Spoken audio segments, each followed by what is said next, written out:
work or not, but there has got to be a day when you don't. There's something directive about this. Yeah. It's like Yeah. it's telling you to rest.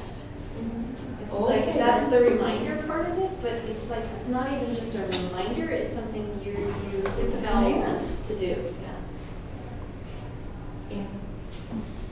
It's making me think about the connection between like the holy and the eternal, and that connected in our classrooms. I guess it's more of the fourth square that I'm going towards.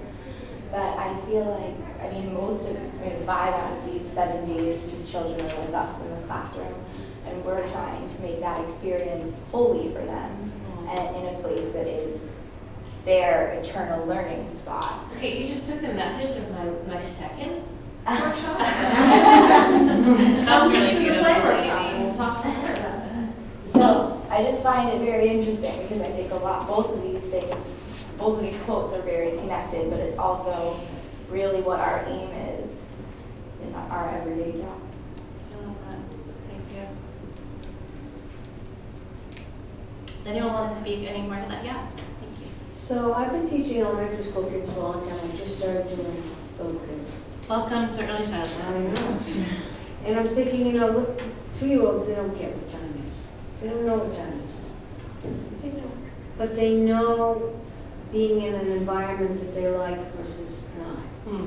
And that, there's time at home and there's time not at home. Do their parents make time for them?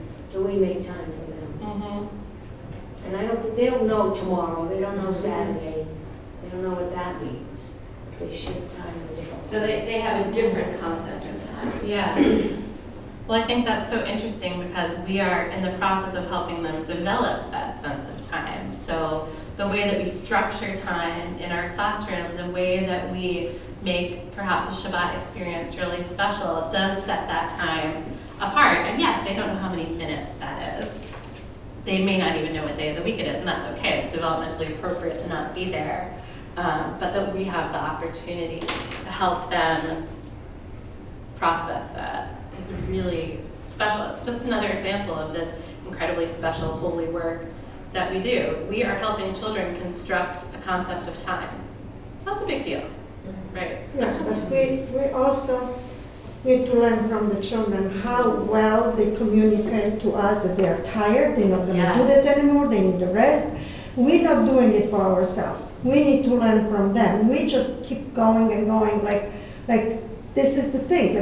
I need to remind myself that, you know what, I need to take care of myself and I need to not to put myself on the second burner all the time. And the children don't do that.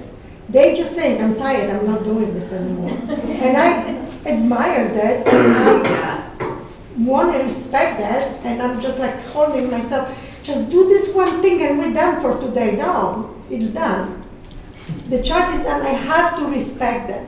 And that's what we need to learn from them. We do teach them to construct the time in a good way, but we also teach them To push in the a bad boundaries of way. times in a bad way. You can do more, come on. You're not tired, you can do one more thing. and For me, this whatever. comes back to the conversation we were just having about them always watching us. If they see us No, always pushing exactly. those boundaries and never taking that sacred time for ourselves, they're going to Yes. model that. Yes. So we have to come And we back need to to be this. mindful And then for it's ourselves cyclical, and for right? them. If I can't help myself with that anymore, I will need to be mindful not to model this for the kids or request this from the Karen, children. you're looking confused. It's really.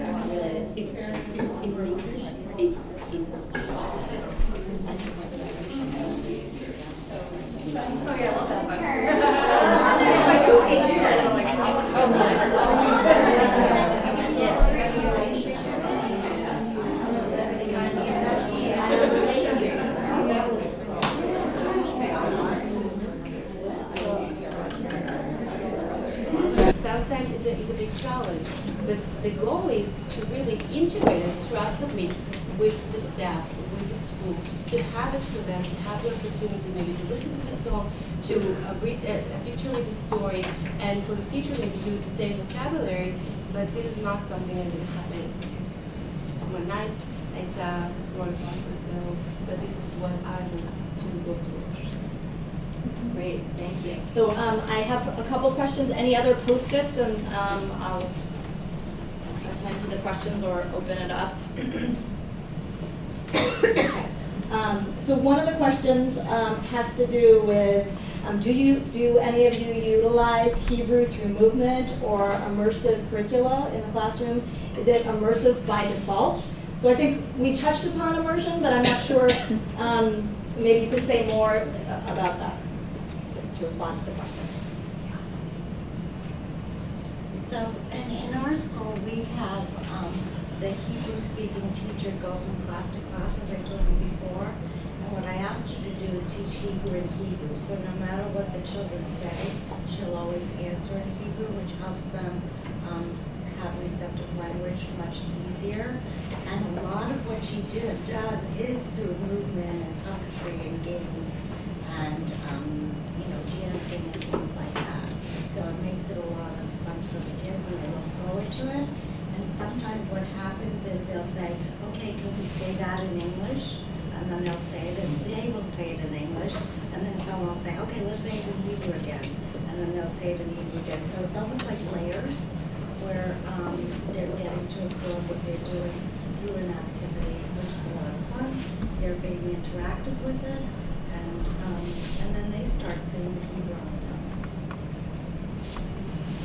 So our Hebrew speaker also does her immersion lessons the same way. She does a lot of movement, she does a lot of singing, she engages the children in a variety of ways. Our music specialist also brings some Hebrew into her program as well.